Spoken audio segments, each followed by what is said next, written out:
Ladies and gentlemen, welcome to the Esports Hub talk show. My name is Campbell. Joining alongside me, the usual people, but I couldn't do it with anybody else. It's Tony from Bulldog and it's Paradox from across the sea. How are we doing, guys? Good, mate. Good. Doing good. Yeah. Awesome. Everybody Happy here. birthday, Paradox. That is it. That is the thing I wanted to get in as well. So, anybody who's tuning in who doesn't know yet, but I should know because it's been all over Twitter all day, it is, of course, Paradox's birthday. So, from me and Tony and the entirety of the Esports Hub, we're going to sing you happy birthday. See, I was scared of something happening, and this is what it is. The stream. Tony, the video that you looked at earlier. No? Trying to warm it up. Vocal warm-ups, because we're going to get ready.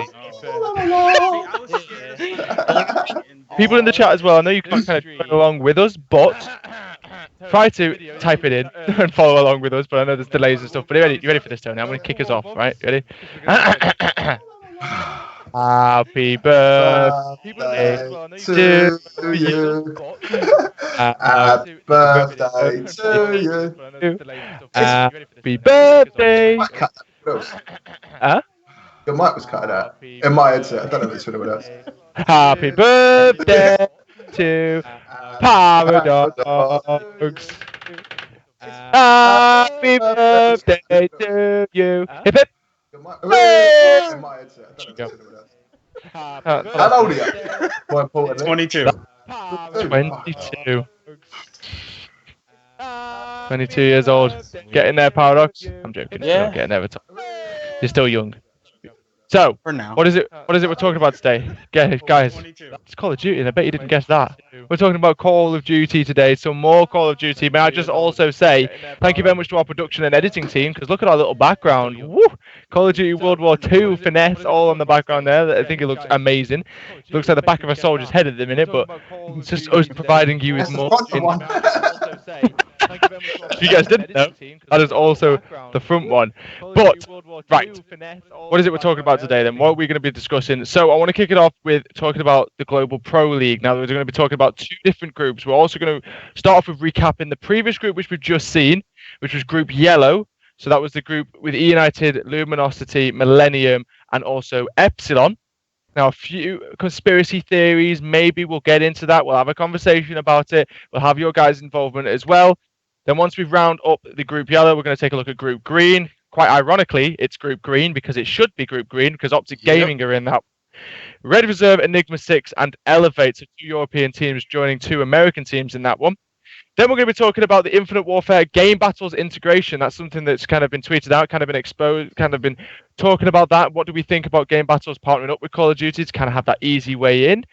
Then we're going to be taking a look at the Talkshow Tournament, what we saw recently happen, have a look at some of the recent 2v2 Infinite Warfare Search and Destroy tournament. Let's not talk about that because I absolutely hate the position I ended in, but never mind. I'm going to discuss it. Rostermania as well is something we'll be discussing and talking about some of the changes within the scene and some of the stuff that kind of came out about a specific organization called Cloud9. Now, I heard about that this morning, was kind of shocked by it a little bit.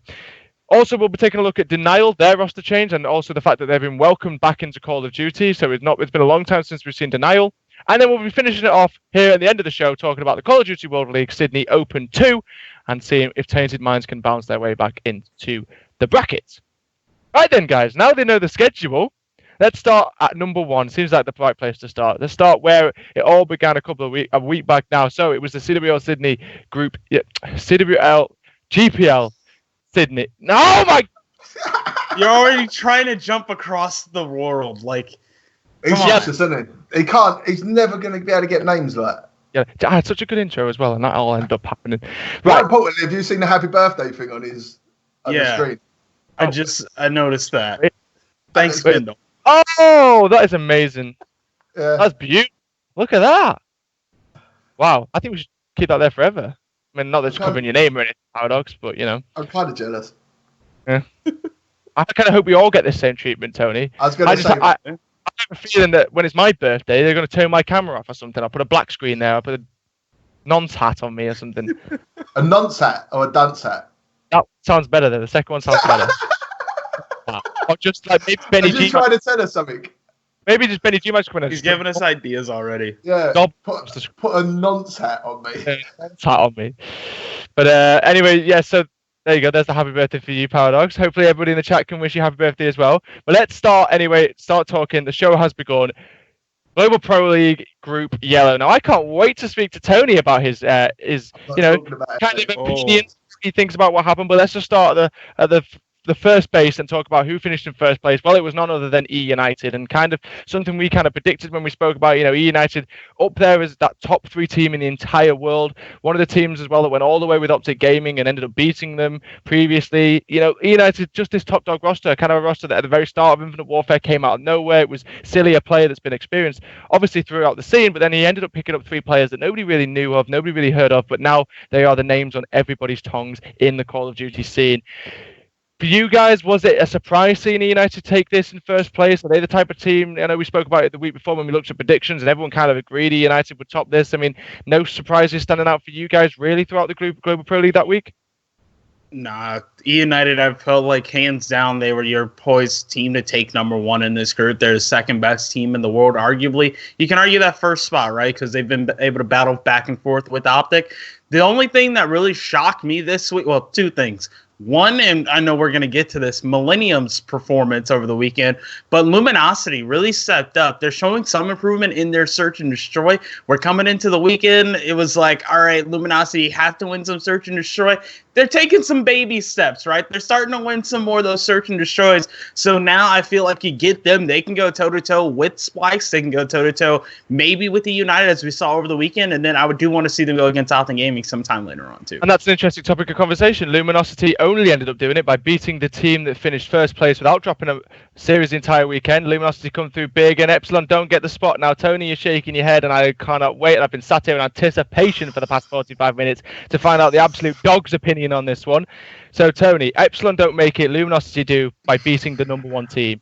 There was obviously conspiracy theories that went out on Twitter. A lot of pro players back and forth between each other talking about whether it was the case. I know that Looney from Rise Nation had his own opinion and say on it. He tweeted out saying, I hope it wasn't the case, but maybe it was. Tony, what's your opinion? How are you feeling about this? Luminosity grabbed it. I've spent a week trying to cool down, right? Because I'm fully aware that this isn't my show, right? And this isn't my thing.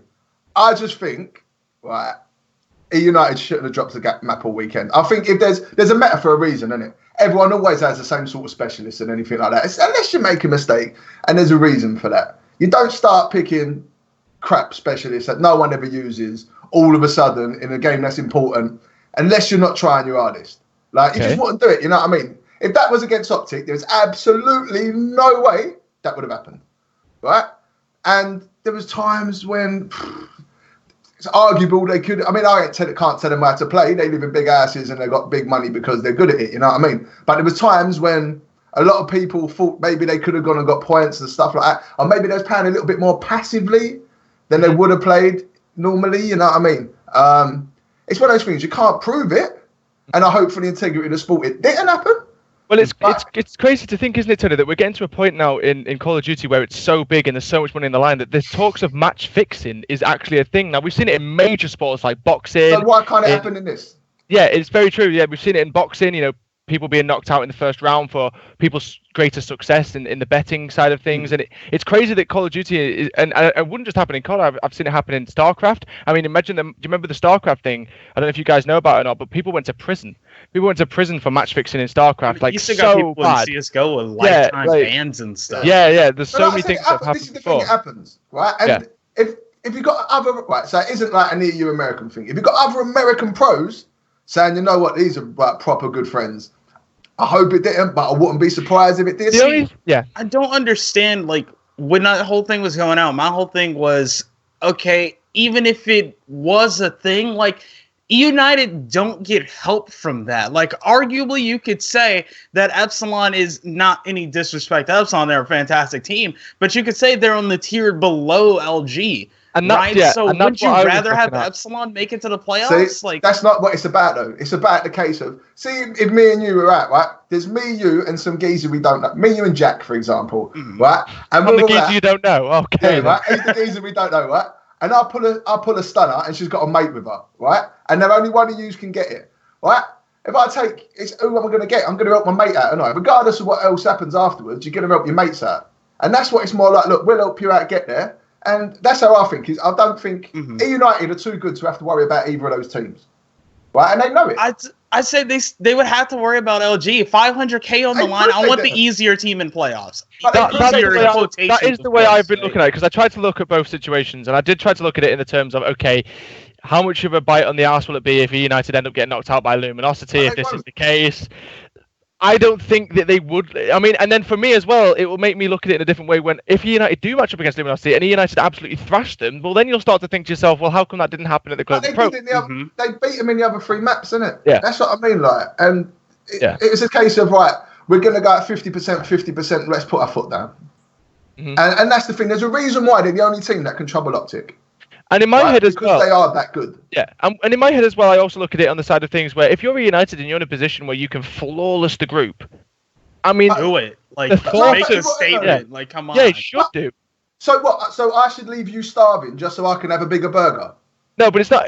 But if you're a bigger threat to me, then I'm taking you out. Like, but you're also in a competition. None of those teams are a threat to United. None of them. That's why we all had United first. Everybody had United first because none of those teams were a threat to United. There's a reason why there's 2 teams at the top. Do you not think that in competition? Do you not think in competition that you'd want to strike fear in everybody in the GPL by saying, look, we can go unbeaten in our group? Yeah. Especially when you have a top 4, top 5 team in your group as well. Like, do you think anyone else? They do that at every event almost. They turn up to. They don't need to do that at that event. You know what I mean? Like I said, I hope it ain't true, but I'm going to play devil's advocate here because part of the reason I'm here is because I know you. Like, I ain't saying you've got to mute what you're saying, but I can get away with saying what I want because it doesn't matter as much. It doesn't affect me, right? And the truth is, like, personally, I just don't think they should have lost those 2. It was too convenient. And they lose 2 and then they don't lose no more as well and all that. You know, and I do agree with you as well. I also think as well that the United that I saw at the start of that weekend, throughout the entire weekend, was an United that wouldn't have lost a single map to anybody. Yes, you've got to take into consideration that it's an NA team trying to get through, and it's gone down to map percentage, and basically Epsilon need United to win, or Luminosity can make it through. There's always going to be that topic of contradiction, that topic of controversy. We'll never know. Was the United just not putting the pressure on because they were already in the spot and they don't need to, or did they purposely not? But then that's the same. If they're not putting the pressure on because they're in the spot, that's the same as throwing it. If you go out there and you're only giving 50% against the team, especially in a match like that, right? That's the same as trying it. You got to go out and you give hard. You know what I mean? Because they did afterwards. Like in terms of football, for example, if a team has already won the Premier League, are they necessarily going to go hard against somebody in 4th place? And look at the uproar it caused. Right? If it's a relegation match, say Arsenal was going for the league, they'd already won the league because no one else should really win it, but we just don't win it. Right? And there's a team that was going to get relegated, and there was 2 teams, and Arsenal went out and fielded an under-strength squad against one of the teams battling for relegation, and they survived because of that. There'd be uproar. Everyone would be like, why did Arsenal throw the game to help that other team out? Because it has a knock-on effect. Then you've also got to think of the mentality of, are they saving players? Are they just not trying because they're already there? Or, yeah, but I don't know. Like I said, anyway, I'm always gutted that it was an EU team, because if it had been 2 NA teams, I think it would have made it more of an interesting situation. So if it weren't Epsilon and it was another NA team, I think it would have been more of an... Because at the moment, people might think it's because of this. I think it's because it's his mate. Not because of that. If it had been another NA team, it still could have happened because they're pals. You know what I mean? It just takes away from it and it makes it almost a divide, you know what I mean? So people might be going, oh, fuck it, I like NA better anyway. I'm glad they're there. So it doesn't get highlighted as much and it just becomes a region thing. Whereas if it was another NA team, I think it would be looked into it more because of who they were, you know what I mean? Imagine if that had been FaZe playing for that position and that would have happened. Right? There'd have been uproar because of who FaZe are. Well, while we're on the topic of European teams anyway, let's start to talk a little bit about Millennium, a team that really going into this weekend, you would have had as up there as possibly one of the teams that could even compete for that 2nd place. I mean, Millennium is a stacked roster. I mean, let's talk about it. They had a whole video come out on the fact that they were there this weekend. Nobody else thought of that. You must be sat there, Millennium guys, going, oh my, we went down to a beach, we filmed bloody Marky B in a soldier suit for that. I mean... Imagine Marky B. He must be like, I went through that for that. You know what I mean? Exactly. It all went wrong, and I don't even want to use the term they caved under the pressure, because I don't think that's a team that caves under pressure. They are absolute. There's players in that team that've been in the scene for ages. Now, the thing is, we have to talk about it. What happened? Where did it go wrong? Now, I'm just going to throw a question out there. Paradox, you normally know the information to this, but who was the first game that Millennium played? Like, who was their first ever match? Do you know who it was? I think their first match was it against LG or was it against United? They had one of the two NA teams first. Because I'm trying to think if they got off to a bad start. Was it the reason why it kind of domino affected through the entire weekend? I'm struggling to find a reason why. The reason I struggle to find it is because this Millennium roster for me has been up there as a top 4 European team. I saw them at I-60. I got the chance to watch them play against Red Reserve, and they look strong against Red Reserve, who's another team that we're going to see this weekend.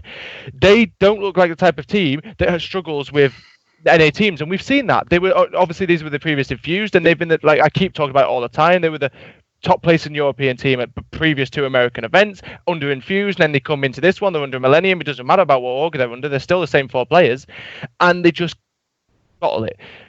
And they had a United first, by the way. United, so they played against the top team. So I don't think it was a dominant effect, but for me, Tony, I'm going to ask you this question. Say, for example, you're in this position, you're the owner of Millennium, and this happens with Bulldog, let's say, your team Bulldog, it happens with. Like, what is the mentality of the players? How do they come back from something like this? How do you look at it? What went wrong? Where, for you, as an organization owner, would you go with a roster like this? I trust them, to be honest. I'd be like, look, everyone has a bad day at work, innit? Like, and will it happen again? I don't know. Like, they're a decent team, innit? It isn't like they're bad. No one would have thought they'd come. I told you Epsilon would do well, but like, I don't know. I just think, look, you've got Marky B there. He's going to know more than any of us. I almost feel like I'm patronising him if I start telling him what he needs to do. You know what I mean? But like, I just have faith in him. If I was Millennium, I'd be like, look, dust yourself off. It's a bad event. Don't worry about it. You'll make season 2 or whatever. You're still going to go to champs. Yeah. That year's not over. You know what I mean? Yeah. And that's the thing, if anything, the Season 2 relegation teams are the ones that are going to be annoyed the most about this weekend, because they now have to face Millennium possibly. And Millennium are a team, for me, that are 100% going to bounce back. That's a team you don't expect to see down in there. And Marky B is such a grinder. I don't know if you guys remember when the PPs came out and everybody was playing so many. Did you ever see the video on Twitter of Marky B literally falling asleep mid-gunfight while he was playing a PP? So, I mean, if that proves more than anything that he's a grinder, that if he's in a situation where he needs to bounce back, he 100% will. The thing is as well, if you put pressure on from an org's point of view, it can have a negative effect as well as a positive effect. You need to be careful with what you're doing, you know what I mean? Yeah. And that's the thing. Like. And this is the thing with this Millennium roster as well. You remember, guys, the reason they dropped their previous roster was because they just weren't doing well enough.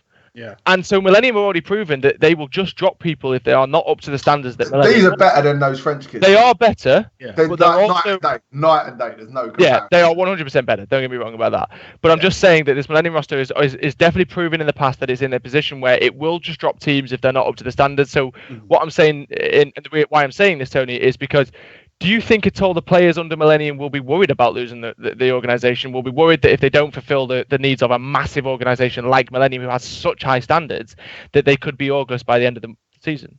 I think they'd feel more let down in themselves than worried about us. But I think personal pride would have kicked in, and they'll feel more like they let people down than fuck, are they going to get rid of us sort of thing. You know what I mean? I think it'd be that, because they're going to know they're good. You know what I mean? They're good. And who would Millennium pick up if they got rid of them? This is what I'd think as well. Like, But you and your GB team. Yeah, that's what I'm saying. Like, so like, there isn't anyone else. I wouldn't be stressing. But that's another thing as well, actually, to talk about, because we was talking about on the show when Millennium obviously went over and how much of a benefit it was for Infused, that they'd made so much money, but they were. I mean, in a way, Infused are kind of looking at this one going. Well, the year ain't over yet, mate. The year ain't over yet. Never watch a sausage being made. Do you know what I mean? This is one event. There's still loads left to go. You can't judge everyone on this one thing, like.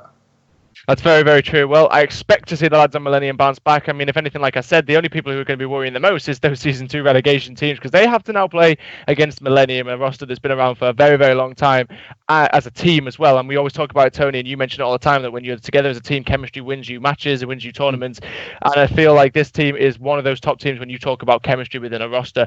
Let's talk, though, going on a little bit further into the next group, the final group, I should say. It's Group Green. And it's quite, I've said this towards the start as well, when we were talking about the schedule, it's quite ironic it's called Group Green, because you get what they want, mate. In there. Yeah, they've got to the point now where Optigame is so big to get their own colour for their own group. And I reckon they just phoned them up. I mean, yeah, we're doing we're going to call it group 1, 2, and 3. And Hex was like, no, you're going to do it colours and we're in group green. And they're like, yeah, sweet, mate. No, we're in colours. You're in green. Envy in group blue. Yeah. The only one, no, Envy was in group red. The ones that got flipped off was FaZe and Envy, because FaZe was in blue and Envy was in red. Oh, that's a Hex request. We went, by the way, don't let FaZe be in red. And don't let Yeah, switch those two around. But anyway, that's right. It is the group green, and in that one, it is going to be the top tier team, Optic Gaming. You've got the 2 European teams, Red Reserve and Elevate, and then in that one as well, it's going to be Enigma 6. Now, I've been on social media a little bit about this group and kind of talking about predictions and kind of having a chat and see what I think. I can't say anything else but Optic first. I just can't physically say anything else but Optic first. They're the best team in the world. They've proven they are, and they're up there with the United. For me, it's between those two, and it will be settled, I think, at either the Season 1 finales, or it'll be settled at champs between those two teams. Who really is the best? I think that's when we'll see those two go neck and neck. Red Reserve, Elevate, and Enigma 6, though. Now, these 3 have been a toss-up because I remember at ESWC, Elevate beat Enigma 6, but however, that was the roster with Shawnee on. So that was before Shawnee went to Red Reserve. Now Shawnee's on Red Reserve as well, so we was talking all the time on the show about storylines. And we have seen Elevate and Red Reserve match up since then, and it's been Red that came out on top. It was actually at I-60. Then you throw Enigma 6 into there, a team that, well, they work well around playing the opposite to the norm. That's the kind of Enigma 6 feeling for me. If anything's normal, then switch it around and that's E6. That's how they play. They're a very aggressive team, very fast-paced, really want to play in your face. And I think that will be one thing that works in favor for Enigma 6 when they go up against Optic Gaming. Optic Gaming also another team that's very fast-paced. Now we take a look at Elevate and Red Reserve, the 2 European teams in this one. Hope for Tony's heart and hope for Tony's mental health, nothing like the previous group happens again. But anyway, I think in this one, Optic Gaming, though, for me, Tony, are that team that even if it came to that, they would still say, look, we're flawless then. We don't give a crap. Because there's so much pressure on Optic Gaming as an org to impress their fans that a single map drop to any of those 3 teams means that they're going to get shit on Twitter. We know that. So I'm going to ask you the question to start off with first about predictions of 1 to 4. Then we can break down why we think that will be. So for me, I've always gone with this one. I've gone Optic Gaming first. I've gone Red, Elevate, E6. That's my prediction. I think E6 will fall out 4th. I think really for me, the battle of 2nd and 3rd is between Red and Elevate. I just think Red at this moment in time are the stronger team and look much better. Paradox. What are you saying? I'm saying, I'm sorry. I know we have a huge fan base across the pond, but I feel like you're going to have a 3rd team from EU in relegation. I feel it's going to be Elevate right now. Like, I don't know, because I'm going to start at the bottom here, because with Elevate, I know there's been a lot of talk about this, and I know Rated is heated because they're like, oh, you know, what's Elevate been doing as far as practicing? Haven't practiced since I-60, blah, blah, blah, blah, blah. And I know he was saying that, oh, no, we're going to show up, have to bring that fire for Season 1 instead of Season 2. These guys are already talking about Season 2, like, yeah, we're going to be better then, we'll show up then. Now that fire is out, I hope they got the good practice in beforehand. But looking at that, it's hard for me as an analyst or, as a caster to say I'm 100% confident in this team. I cannot do that in good faith. So I feel like Optics are easy lock. Right now, Elevate's at the bottom. If they don't show that they turn things around on that first day, right now I feel like if you're E6, you're sitting pretty at 2nd. But I feel like E6 and Red Reserve can flip. Okay then, Tony, your predictions. I'm going to go with you, mate. Yeah? I actually agree with you this week. Oh my. It's a dangerous thing. It's only because, well, is it only because, but Reedy's my boy, innit? And I don't want to see Reedy come bottom. I think Red Reserve will beat him. They beat him at Insomnia. I hope they don't. I'd love Reedy to win it. I'd be proper buzzing. But I think, the thing is though, because I see him tweeting out, and he was saying that people are saying that they're not practicing and that. He said, but Red Reserve's only practiced a few more times than they have, and they don't get no grief, you know what I mean? And they've been practicing. And Reedy's quite bent up about it. And the saying about Reedy when he's got the ump, that he plays well. Remember the 8 situation and that, you know what I mean? Yeah. And Reedy turns up when he's like that. He's a bit annoyed at the minute that people have been having a little bit of a snipe at him. From what I haven't spoken to him, but from what I can sort of read into his tweets, you know what I mean? So I'm hoping that there's a fired up Reedy that really wants this and gets his team going. And they show up because they're 4 good players, you know what I mean? Don't forget that they're four good players. If they turn up and decide to play, then I can't see why they can't get 3rd. Have they got Optic first? Let me check. That'll decide it, I think. Red has Optic first. All right, yeah, so I reckon they'll get 3rd then. Elevate doesn't play Optic until the end of day 2 or halfway. Yeah, I reckon. Two. See that I think that suits them because that gives them a little bit of a like. You don't want to get bummed, you know what I mean? First game. So I think that actually suits them. I think Red would be okay if they get beat by Optic. I don't think it'll phase them as much. I think because of the way Elevate's been going at the minute, if they got a bad result, people have got on them at Twitter and stuff like that. So to avoid that and actually have a game that they could win in their first game, if they get it, I think that'll carry them through. That's what I'm just thinking. Like, I just want to see where both of those teams stand at, which is kind of hard to make predictions because everyone's been talking about the practice and everything. It is, I don't know what they're going to bring. Now that they're like really amped up and seems like everyone's ready to go, that completely changes the dynamic, right? Yeah. So we can't really look at the quality of practice, who have they been scrimming while they've been in Columbus and everything too.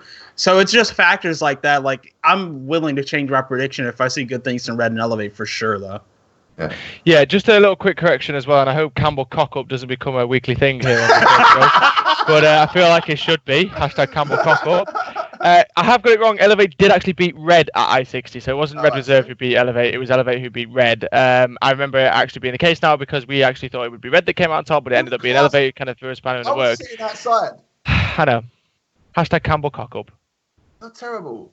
See, so then why can't they beat them now? Like I said, people shouldn't be like signing them out. Right, it happens all the time, and people get crap. And I think as well, like Rudy's fired up, and when Rudy's fired up, Rudy's good. And I think as well, like you said, Paradox, you know, you were talking about how like this is all becoming a big thing, and the main talk of this whole group is the whole Elevate practice and Red practice. At the end of the day, these are pro players. They play Call of Duty, and they've got themselves in the positions where they are. Whether they practice as a team or not, we're 7 months into the game. You know what I mean? Like, I think these teams, whatever we will see this weekend, are how good these teams are. Whether they practice 3 days, whether they practice at all. You're not thinking you could have done well to have a break as well? Yeah. Maybe that has helped them. How much Call of Duty have we had to play this year more than any other Call of Duty because of the pro points? Everyone has had to play day in, day out, whether it's with the team, whether it's without the team, individuals. This is why people are tweeting out saying, I'm bored of this game. I don't enjoy this game. No wonder you don't enjoy the game. Hatto, that doesn't mean that you can have a break. You need to keep grinding because you're still relying on points. Yes, you are relying on points. And that is something we're going to be talking about a little bit later with somebody as well that is actually going to be joining us. We might as well talk about that now. We have got a special guest joining us later on, guys. We've got Subsist from Black Forest Games, and he's going to talk to us about what he thinks about the possible chances for him getting into, the Call of Duty Championship qualifiers and Season 2 relegation. So we'll have to wait and see what his opinion on that one is. And my computer is having a fit right now. I just thought I'd say. Oh, there we go. It's fixed itself. Never mind. We're back. We're back. Yeah, I think it is. It's powered by the people on the bikes downstairs trying to get through this one. Anyway, so your prediction. Did you give it 1 to 4 prediction, Tony? Yeah, I agree with you. Do you know what though? No. I feel for me. I did that. I want Elevate to be second there. Oh, is that just to spite me or? No, it's because I'm feeling like they have been picked on, and I like an underdog, innit? Mm-hmm. And like I'm hoping that they just turn up and show up to shut everyone up, innit? Yeah. Not you, it's obviously you, my boys, but like to everyone that's been giving them grief, just turn up and like put his piece on the table and say, look, I've done it. What? When you can play as well as me, then you can come and tell me how to prepare for COD. Right then. Right, well, it's time for predictions again. So, Paradox, have you got the matches up there for who's playing what? We'll do the first matches because we always do this on the talk show and to give our predictions and see if we're right or see if we're wrong. I don't know the point system at the minute, but we'll have to wait and see what's going to go down in this one then. So we got Optic versus Red first. Right, okay. So Optic versus Red Reserve is the first match of the day. Tony, I'm going to come to you. I know you're going to be siding the EU a little bit here, but it's Optic Gaming. So what are we saying, Tony? Match score. 3-0 Red Reserve, because they're also part of. They're also with X Gaming, you know what I mean? Like, I've got to have that back in it. And Tony, don't question why you're always wrong. Tony's prediction's locked in, however. Are you sure? You want to lock it in? Oh, okay. Tony's locked it in. Paradox. Being American and all, I'm sure yours might be a little bit more sided towards Optic Gaming. See, we always talk about Optic starting slow on Friday. I feel like they've actually practiced and stuff. I don't feel like they're coming out slow out the gate this time. I got to go with the 3-0 to the green wall. 3-0 to the green wall. Right, okay then. So I'm going to go in with my prediction, and I'm going to go with Optic Gaming do take it.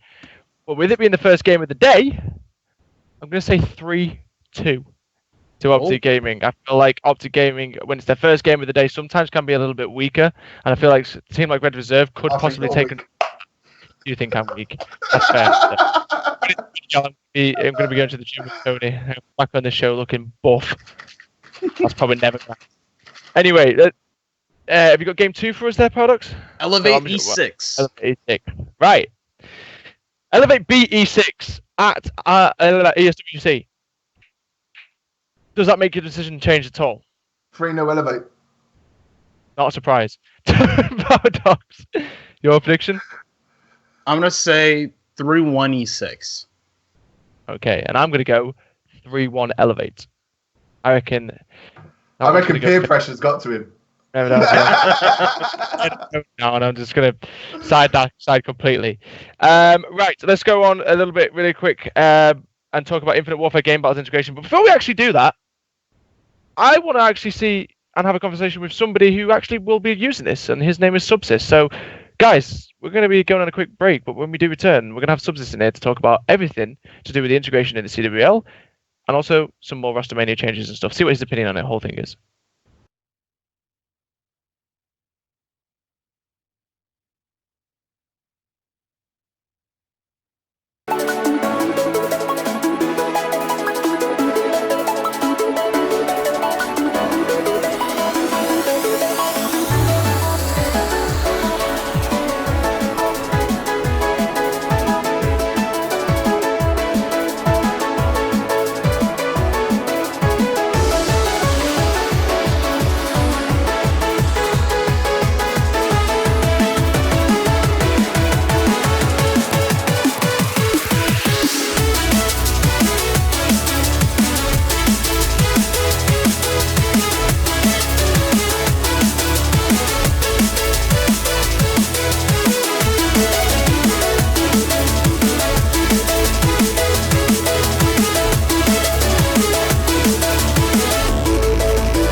Ladies and gentlemen, welcome back to the Esports Talkshow. My name is Campbell. Joining alongside me is still the usuals. It's Paradox and Tony from Bulldog, but we're joined by a new face, and his name is Subsist from Black Forest Green. Subsist, how are you doing, my man?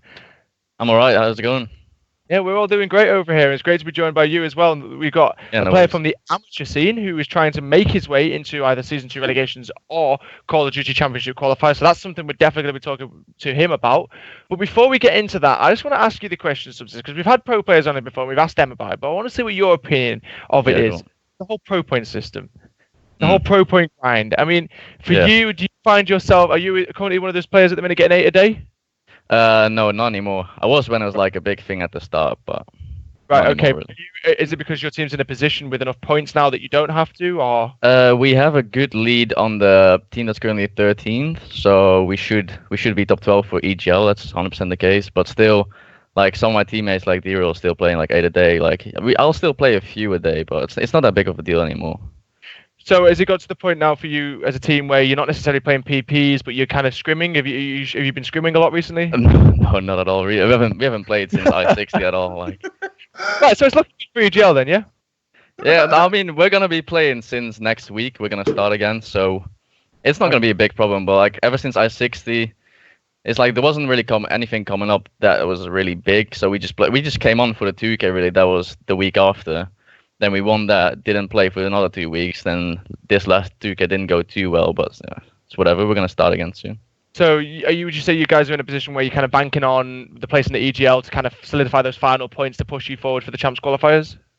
No, we should be good regardless. We're 100% going to make groups for EGL, so we're guaranteed like a good amount of points. Right. And just on how we're going to do in those groups and at the event, it's just going to secure our spot, and that's quite interesting since we're talking about like pro points and game battles and MLG and all that kind of theory with something that's recently happened, Paradox. Now it was the integration of the Infinite Warfare game battles kind of premium thing, beta thingamabobby, I'm going to call it for now, that kind of came out. So it's the automatic lobby creation with the specific rule set, maps and modes, as well as post-game match reporting directly from the game.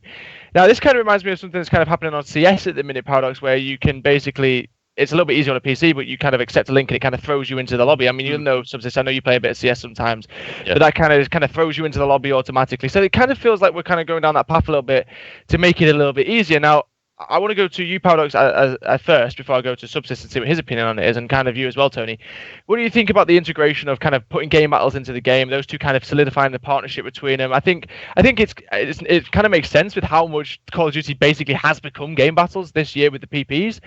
For you, Paradox, though, do you think it's something that looks like it's going to work? I mean, how are you seeing it so far? I mean, we heard rumors of this like before Infinite Warfare, or within like the first week or the first month, and then everyone's like, "Oh, you know what happened to the whole game battles integration? Where's that at?" And it seems like everyone just died off. It's like, "Oh, it's not going to happen." And then boom, today it comes out, and I feel like it's just about time. Like I've wanted to see this for so long, and now that it's finally a thing, even though it is in beta, better now than ever. And I hope this is a standard in every single Call of Duty game going forward. That's the question. That's what I want to see. You know, whether it's going to be just this for Infinite Warfare, or is it going to become a thing that we'll see in the World War II?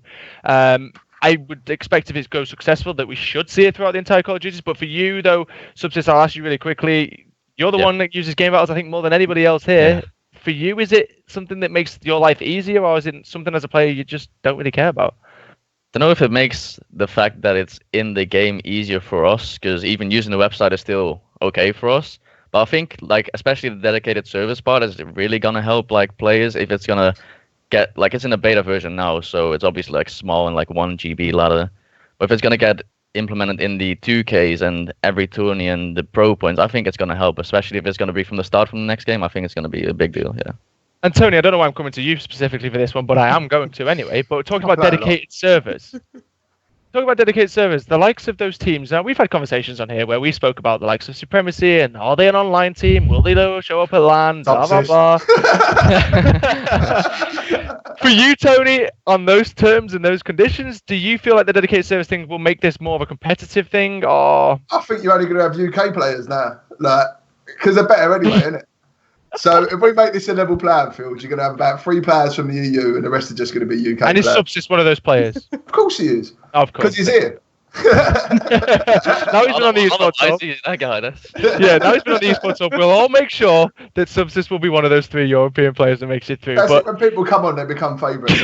They go under the Tony wing and they get guided. I just think it's got to be good. I hope there's a way that it can stop people booting and stuff like that as well. And that's something I was thinking. That's Tony. the biggest thing that does my nutting because we got. Do you not think as well with them kind of trying to do something else on the game? People will find a different way to kind of break it.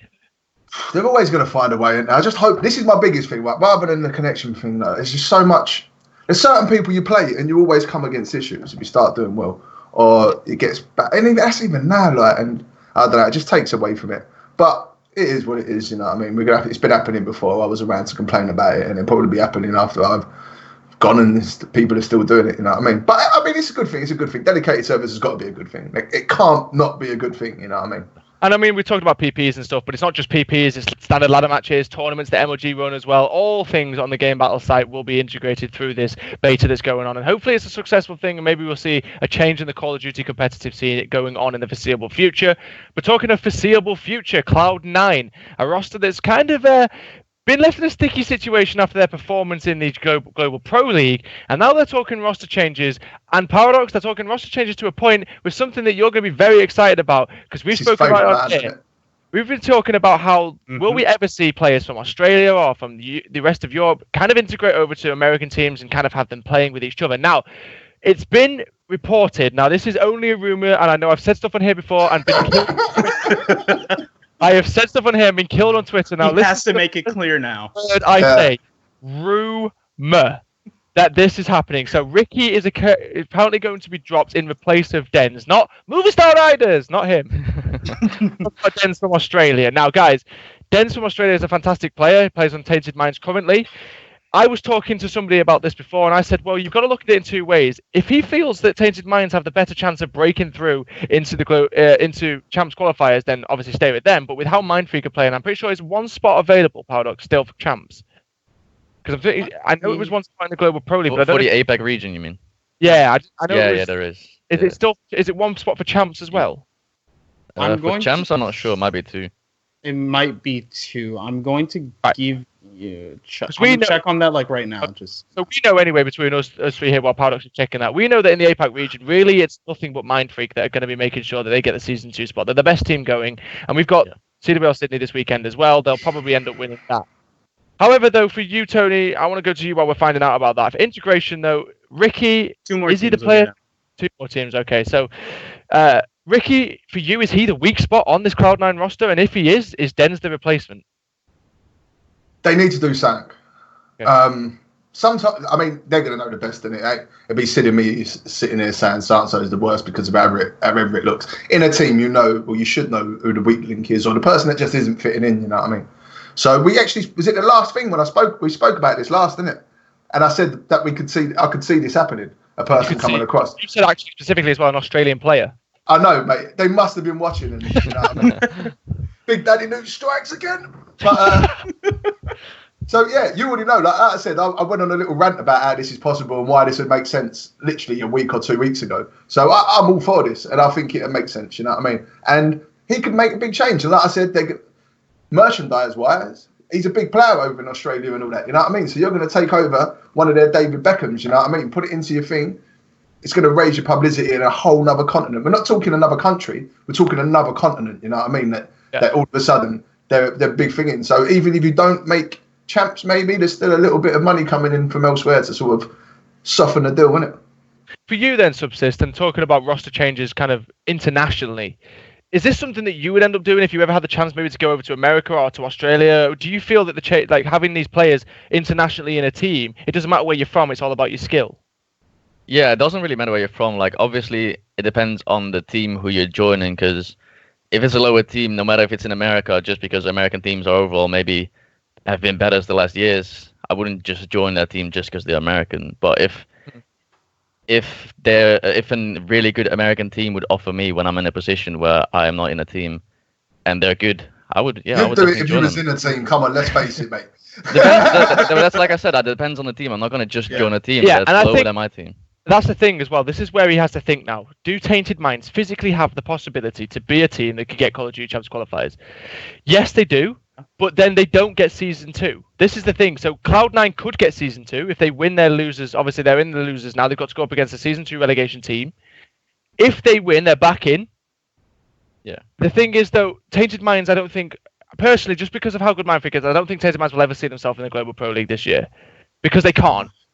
Because Mindfreak are just always going to have that one spot. It's a similar case to that. Unless this weekend, Tainted Minds end up winning and Mindfreak have the worst weekend they have ever had at Cinderella Sydney, I don't personally see it happening.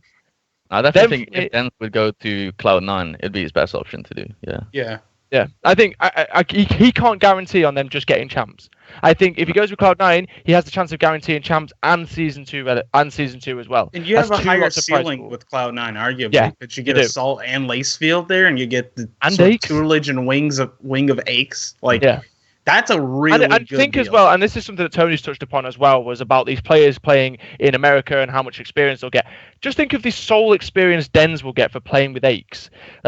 Nobody in Australia ever gets the chance to play with anyone with experience in the scene. And this is no offense to Australia, but these are players that only recently have kind of been involved in the limelight of Call of Duty. They've always been known as that scene that nobody really watched, nobody really cared about.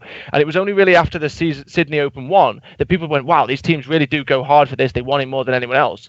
So think of if Dens did go over to Cloud9 and he stayed there for a year and then came out to Australia. He would be like the god. Everyone would be like, Dens, tell me what happened. What did Aches tell you? How do you play Call of Duty? What's going on? Feed me the information. Unless he turns up and does crap. Unless he turns up and does that. You're saying it like he's guaranteed to go over there and set the place alert. And I also think as well, Tony, you can't just say that Ricky's the reason why Cloud9 are the reason why they're bad. One player does not make a team that bad.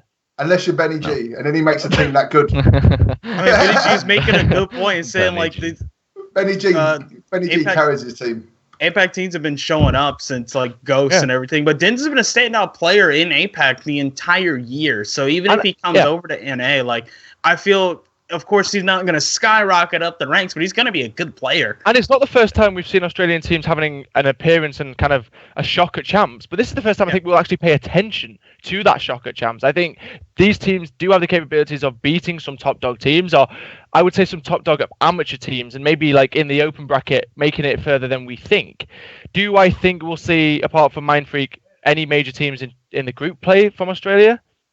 I don't know if they'll make it through the open bracket, because obviously Mindfreak will be there for where the position they're in on points and everything. But will we really see anybody but Mindfreak be at the top? And then you've got to think of Tainted Minds as well, Paradox. If they lose Dens, where's that put Tainted Minds? That's exactly what I was thinking too. They have 2 new players coming in right now, pretty much already. And I can't remember who both of those are now, but I know they did announce a roster change. Okay, Scrims and Swifty are 2 new players coming over to Tainted Minds. And if you lose Dens, that's your core.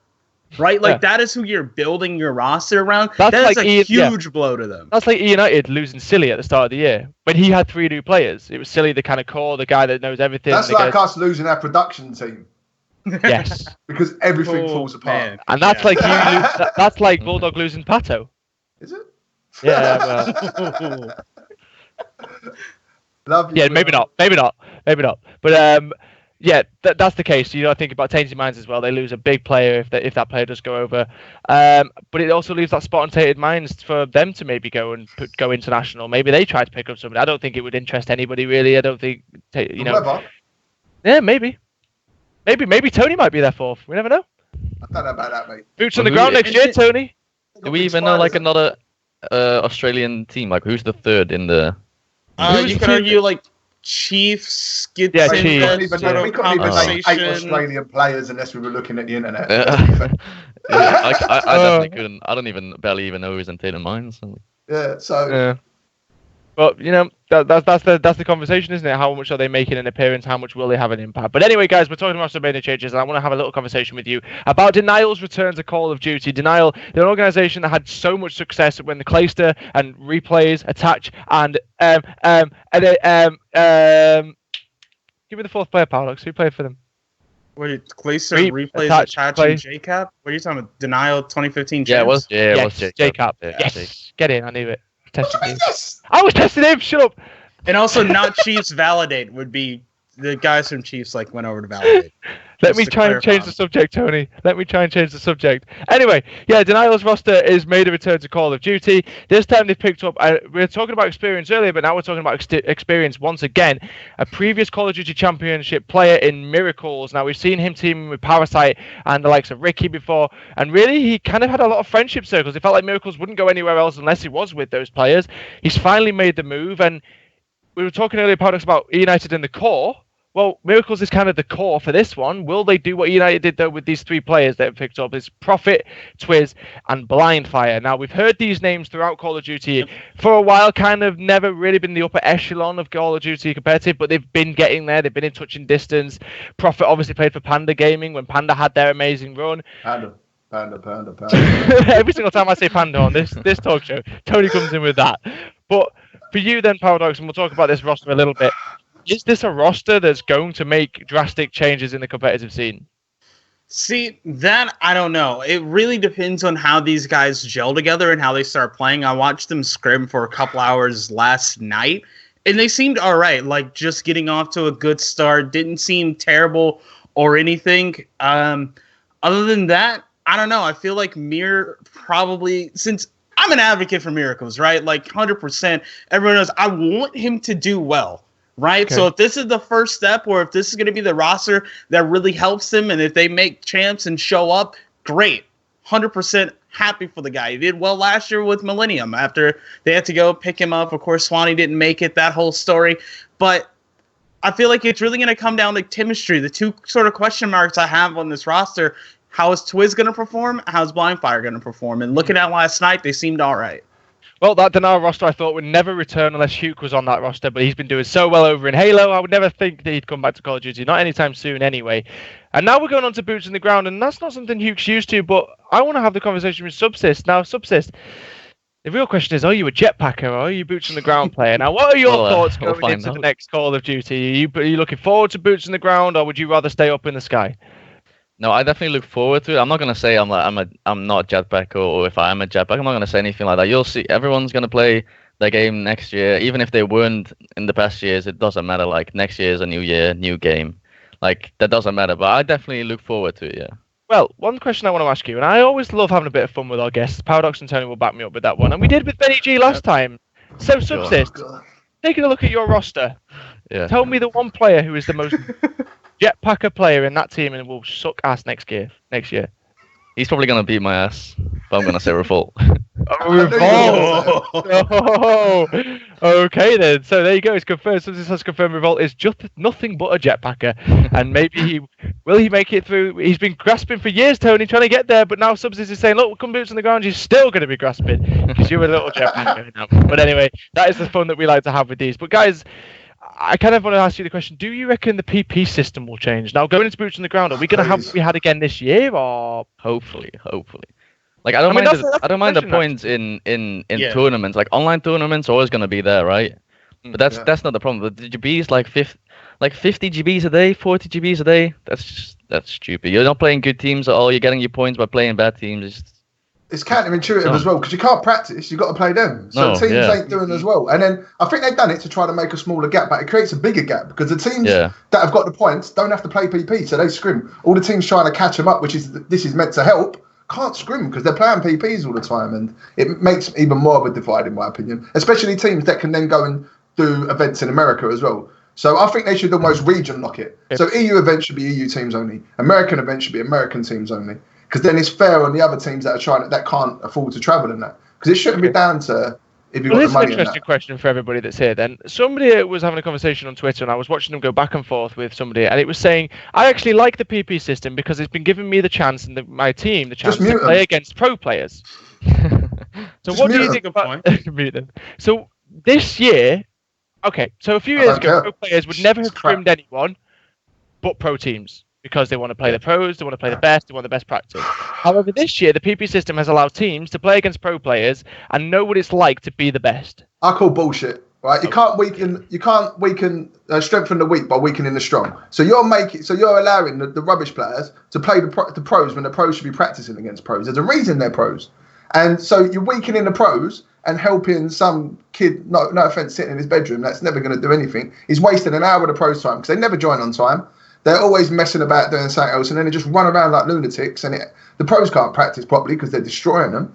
Like, it's just wasting time. This is people's careers, you know what I mean? They shouldn't have to play Johnny X33 Snipe or whatever it is to keep people happy, you know what I mean? It's their career. Let them go to work and do their job. They shouldn't. And it's even like the teams say like we play pro teams so we can practice against them by playing GBs, but like they're not even playing seriously. If I play, I'm not even like that big of like a player or something. But like if I play like a team that I don't know in a GB, we're all messing around. Like it's not gonna help them. It's not gonna help us, and it's not gonna help any of the top teams. So if you want to be good enough, practice against your own level, become the best of your own level, and you get better in 2Ks and stuff, and then play against pro teams, or just watch their streams. I think that's the good point. If you want to play those pro players, well, then get there in the 2K. You know, get to those rounds in 2K, grind your way through as a team to make it towards the point where you do play the pro players. Because actually, as well as playing the pro players in the 2K, you're actually going to play against people who are going to go serious. I mean, is that the case, Subsist? If you're in the 2K and you come up against a team you don't know, you're still going to try because you're in the 2K. You need to get through this round. You don't know what can happen. Anything can happen in the 2K, and so they won't go. The players like Subsist and the pro players won't go like not hard at all because the 2K they need to get through. They don't know what can happen. But going on into EGL then now, and before we round up the show, your kind of potential and what you think will happen at Subsist. At Subsist. At Subsist. That's how confident I am that Subsist is going to win. It's called the event Subsist. But no, at EGL Subsist, how do you feel about your team going into it? Do you feel that you can have a strong performance, maybe finish in one of the top half of the top 8, top 10?